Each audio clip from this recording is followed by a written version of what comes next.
A 1-ton iron block was tied to the man's feet. Then, the criminals threw the block into the sea.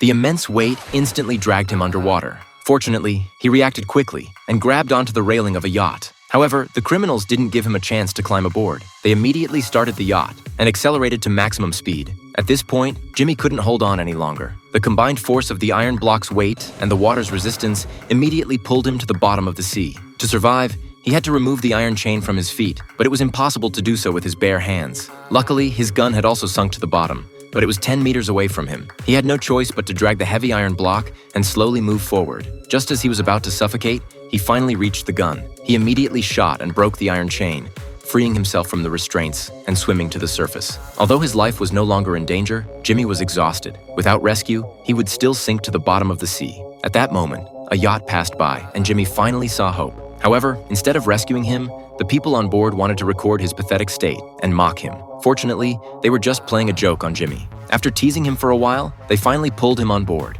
What Jimmy didn't know was that his wife had also been captured by the criminals. They were forcing the woman to search for treasure in a cave. Every minute, a massive water jet would shoot out from the cave. If she couldn't get down in time, her life would be in danger. Eventually, Lisa safely reached the cave, but the criminals suddenly threw down the rope that was tied to her. They forced her to dive to the bottom of the water to find the treasure. Otherwise, they wouldn't pull her back up. To survive, Lisa had no choice but to comply. Unexpectedly, she actually discovered the treasure at the bottom of the water. Before she could even feel happy about it, a sudden rush of water appeared. She had to keep swimming downward and tie the rope to a rock. When the water flow reached her, Lisa held onto the rope tightly to avoid being swept away. However, the treasure chest beside her was scattered by the water flow. In an instant, a water column gushed out from the cave opening, and a large amount of gold was also flushed out.